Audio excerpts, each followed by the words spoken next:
Hello നമസ്കാരം. ഇന്നത്തെ വീഡിയോയിലേക്ക് എല്ലാ കൂട്ടുകാർക്കും സ്വാഗതം. അപ്പോൾ ഇന്ന് വന്നിട്ട് എവിടേക്കാണ് പോകുന്നതെന്നല്ലേ? അപ്പോൾ ഞങ്ങൾ വിചാരിച്ചു ഇന്നൊന്ന് പുറത്ത് പോയിട്ട് ഫുഡ് കഴിക്കാമെന്ന് വിചാരിച്ചു കേട്ടോ. അപ്പോൾ വീക്കെൻഡ് ആയതുകൊണ്ട് തന്നെ, ഫ്രൈഡേ ആയതുകൊണ്ട് തന്നെ പുറത്തുനിന്ന് കഴിക്കുമ്പോൾ ഞാൻ വന്നിട്ട് നോൺ വെജ് കഴിക്കത്തില്ല. ആക്ച്വലി പുറത്തുനിന്നല്ല, വീട്ടിലും കഴിക്കത്തില്ല.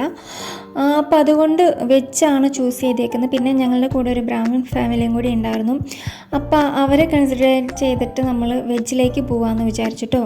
അപ്പോൾ ആ വഴിക്ക് പോകുന്ന ചെറിയ കാഴ്ചകളും കാര്യങ്ങളും ഒക്കെയാണ് ഇതിൽ ഉൾപ്പെടുത്തിയിട്ടുള്ളത്. അപ്പോൾ എന്താ പറയുക, ഇവിടുത്തെ മോസ്റ്റ്ലി ആൾക്കാർ പോകുന്ന ഒരു വെജ് ഹോട്ടലാണ് ഇവിടെ ഗുദേബിയ ഏരിയയിലുള്ള സംഗീത റെസ്റ്റോറൻറ്റ്. പിന്നെ വന്നിട്ട് ഗൗരി കൃഷ്ണ എന്ന് പറഞ്ഞിട്ട്, മിക്ക ആൾക്കാരും ഗൗരി കൃഷ്ണയിൽ ഭയങ്കര തിരക്കായിരിക്കും കേട്ടോ മോസ്റ്റ്ലി. അപ്പോൾ ഞങ്ങൾ എപ്പോഴും അവിടെയാണ് പോവാറ്. അപ്പോൾ സംഗീതയിൽ പോയിട്ട് ഒരുപാട് കാലങ്ങളായിട്ടുണ്ട്, ഐ തിങ്ക് സോ 1 വർഷത്തോളമായിട്ടുണ്ട്. അപ്പോൾ ഞങ്ങൾ വിചാരിച്ചു ഇപ്രാവശ്യം ഒന്ന് സംഗീതം ഒന്ന് മാറ്റി പിടിക്കാമെന്ന് വിചാരിച്ചിട്ടാണ് കേട്ടോ അവിടേക്ക് ഒന്ന് പോയത്. അപ്പോൾ ആ വഴിക്ക് പോകുന്ന എന്താ പറയുക,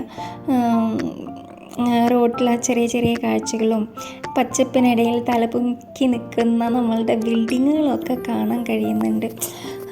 എന്താ ഇതൊക്കെയല്ലേ നമുക്ക് കാണാനുള്ള ഭാഗ്യമുള്ളൂ.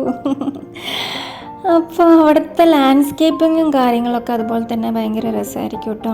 ഇവിടുത്തെ എന്താ പറയുക, ഔട്ട് സൈഡ് ഓഫ് ഇന്ത്യ വേണമെങ്കിൽ ലാൻഡ്സ്കേപ്പിംഗ് ആയിരിക്കും കൂടുതൽ ഭയങ്കര നീറ്റ് ആൻഡ് ക്ലീൻ ആയിട്ട് വെക്കാൻ ശ്രമിക്കാറുണ്ട്. അപ്പോൾ അതെനിക്ക് ഭയങ്കര ഇഷ്ടമുള്ള കാര്യമാണ് കേട്ടോ. നമ്മളുടെ ഇന്ത്യക്കാർ തന്നെയാണ് ഇവിടെ ഏറ്റവും കൂടുതലുള്ളതെങ്കിലും പക്ഷേ ഇന്ത്യയിൽ ചെല്ലുമ്പോൾ നമ്മളുടെ സ്വഭാവം ടോട്ടലി ചേഞ്ച് ആയിരിക്കും. ഇവിടെയാണെങ്കിൽ ഒരു ചോക്ലേറ്റിൻ്റെ കവർ കൂടി കളയണമെങ്കിൽ നമ്മളൊന്ന് ചിന്തിക്കും, അവിടെ എവിടെയെങ്കിലും ഡസ്റ്റ്ബിൻ ഉണ്ടോ, ഉണ്ടെങ്കിൽ കളയാം എന്ന് പറഞ്ഞ് ചിന്തിച്ചുകൊണ്ടായിരിക്കും കളയാം. പക്ഷേ നാട്ടിലാണെങ്കിൽ അങ്ങനെയല്ല, നമ്മൾ എവിടെ നിന്നാണോ കഴിക്കുന്നത് അതിൻ്റെ വേസ്റ്റൊക്കെ അവിടെ തന്നെ ഇട്ടിട്ട് നമ്മൾ മൂവ് ഔട്ട് ചെയ്യും. അങ്ങനെയാണല്ലോ. അപ്പോൾ അക്കാര്യത്തിൽ എനിക്ക് എപ്പോഴും ഞാൻ ചിന്തിക്കുന്നതാണ്, എന്താ പറയുക, നമ്മളുടെ നാട്ടിലും പോകുമ്പോഴും നമ്മളെല്ലാവരും ഇതുപോലെയുള്ള റൂൾസ് ആൻഡ് റെഗുലേഷനൊക്കെ ഒന്ന് ഫോളോ ചെയ്യുകയാണെങ്കിൽ നമ്മളെ നാട് എത്ര മനോഹരമായിരിക്കും എന്ന് ഞാൻ എപ്പോഴും ചിന്തിക്കാറുള്ള കാര്യമാണ് കേട്ടോ.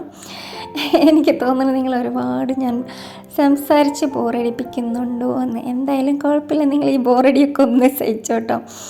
അപ്പോൾ നമ്മൾ അവിടെ എത്താറായി. ഈ എത്തുന്ന സ്ഥലം എന്ന് പറയുന്നത് എന്താ പറയുക, ഗുദേബിയ ഏരിയ എന്നാണ് കേട്ടോ ഇവിടെ പറയുന്നത്. അപ്പോൾ ഞങ്ങൾ ചെറുതായിട്ടൊരു ചുമ്മാ ഒരു സെൽഫിയൊക്കെ എടുത്തു. ഇനിയിപ്പോൾ എന്നെ കണ്ടില്ല എന്ന് പറഞ്ഞിട്ട് ആരും കരയണ്ടെന്ന് വിചാരിച്ചു. സെൽഫിയിൽ എന്നെ കണ്ട ആരും പേടിക്കരുത്, എനിക്ക് സാധാരണ സെൽഫി എടുക്കാൻ ഇഷ്ടമല്ല, അറിയത്തുമില്ല. പിന്നെന്താ പറയുന്നത്, ഇതാണ് സംഗീത റെസ്റ്റോറൻറ്റ്. ഇത് നമ്മളുടെ നാട്ടിലൊക്കെ ചെറിയ ഏരിയയിൽ പോകുന്ന പ്ലേസ് ഉണ്ടല്ലോ, അതുപോലെയാണ് എനിക്ക് ഫീൽ ചെയ്യാറ്.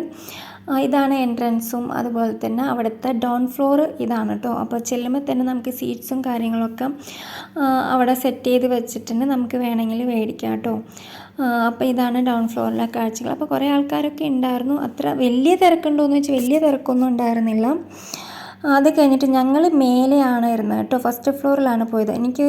എനിക്ക് ഈ ഹോട്ടലിൽ പോയി കഴിഞ്ഞാൽ ഫസ്റ്റ് ഫ്ലോറിൽ ഇരിക്കാനാണ് കേട്ടോ ഇഷ്ടം. അവിടെയാണ് കുറച്ചും കൂടി ലൈറ്റും കാര്യങ്ങളൊക്കെ എനിക്ക് ഫീൽ ചെയ്യാറുള്ളത്. അപ്പോൾ വീഡിയോ എടുത്തുകൊണ്ടിരുന്നപ്പോൾ ഞാൻ മതിയെന്ന് ഇങ്ങനെ പറഞ്ഞുകൊണ്ടിരിക്കുകയായിരുന്നു. പിന്നെ ഇവിടുത്തെ കാഴ്ചകൾ എന്ന് പറയുന്നത്, ഇവിടുത്തെ ചുമരിലൊക്കെ നിറയെ പിക്ചേഴ്സും കാര്യങ്ങളൊക്കെ ഉണ്ട് കേട്ടോ. അപ്പോൾ അത് കണ്ടപ്പോൾ എനിക്കത് വീഡിയോസ് എടുക്കാൻ തോന്നിയായിരുന്നു. എനിക്ക് ഈ പിക്ചറൊക്കെ കാണുമ്പോൾ എന്താ ഫീൽ ചെയ്യാമെന്നറിയോ, എനിക്ക് പണ്ട് വന്നിട്ട് ഡയറി എഴുതുന്ന ഒരു അസുഖം ഉണ്ടായിരുന്നു. അപ്പോൾ ആ ഡയറിയിലൊക്കെ ഇതുപോലത്തെ പിക്ചറുകളൊക്കെ ഞാൻ വരച്ച് വയ്ക്കും. അപ്പോൾ ഈ പിക്ചറുകൾ എങ്ങനെ ഞാൻ വരയ്ക്കാൻ പഠിച്ചതെന്ന് വെച്ച് കഴിഞ്ഞാൽ, പണ്ട് ഒരു പ്രാവശ്യം മമ്മി വന്നിട്ട് ബെഡ്ഷീറ്റ് മേടിച്ചായിരുന്നു ബെഡിൽ വിരിക്കാൻ. ആ ബെഡ്ഷീറ്റിൽ ഇങ്ങനത്തെ പിക്ചറുകളായിരുന്നു മൊത്തത്തിൽ. അപ്പോൾ എനിക്ക് അത് കണ്ട് ഒരു കൗതുകം തോന്നിയിട്ടാണ് ചെറുപ്പത്തിൽ ഞാൻ ഇത് വരയ്ക്കാനുള്ള ഒരു ടെൻഡൻസി എനിക്ക് ഉണ്ടായത്. അപ്പോൾ ഇങ്ങനത്തെ ചിത്രങ്ങൾ ഞാൻ ഒരുപാട് വരയ്ക്കുമായിരുന്നു ചെറുപ്പത്തിൽ. എൻ്റെ വീട്ടിൽ നിറയെ വാളിൽ മൊത്തം എൻ്റെ ചിത്രങ്ങളൊക്കെ ഉണ്ടാകുമായിരുന്നു. അപ്പോൾ ഇപ്പോഴും സിസ്റ്റേഴ്സ് ചോദിക്കുന്നത്, നിനക്ക് ഡ്രോയിങ് ചെയ്തൂടെ, നീ നന്നായിട്ട് ഡ്രോ ചെയ്യില്ലേ എന്നൊക്കെ അങ്ങനെ പറയാറുണ്ട്. പക്ഷേ ഇപ്പോൾ ഭയങ്കര മടി, എല്ലാ കാര്യത്തിലും ഭയങ്കര മടിയാണ്, എന്താ ചെയ്യുക. പിന്നെ ഇവിടെ ഒരു പാർട്ടി ഹാളൊക്കെ ഉണ്ട് കേട്ടോ. അപ്പോൾ നമുക്ക് വേണമെങ്കിൽ കുറച്ചധികം ആൾക്കാരൊക്കെ ആയിട്ട് വരുവാണെങ്കിൽ ഇവിടെ ഒരു പാർട്ടി ഹാള് ഇവിടെ അവൈലബിൾ ആണ്. അപ്പോൾ അത് നമുക്ക് സെറ്റ് ചെയ്യാൻ പറ്റും. അവിടുത്തെ ചിത്രങ്ങളോടാണ് എനിക്ക് ഭയങ്കര പ്രിയമായിട്ട് തോന്നിയത്. പിന്നെ മ്യൂസിക് ഇഷ്ടപ്പെടുന്നവരാണെങ്കിൽ പിന്നെ പറയാൻ വേണ്ടല്ലോ, ഇങ്ങനത്തെ ചിത്രങ്ങളൊക്കെ കാണുമ്പോൾ ഒന്ന് കുറച്ചും കൂടി ഇഷ്ടം തോന്നും എന്ന് വിചാരിക്കും. അപ്പോൾ ഇത്രയൊക്കെ തന്നെ ഉള്ളൂ വീഡിയോ. അപ്പോൾ നിങ്ങൾക്ക് വീഡിയോ ഇഷ്ടപ്പെട്ട് നിങ്ങൾ സപ്പോർട്ട് ചെയ്യാൻ, സബ്സ്ക്രൈബ് ചെയ്യാൻ, ലൈക്ക് ചെയ്യാനും മറക്കരുത് കേട്ടോ. Bye bye, take care all.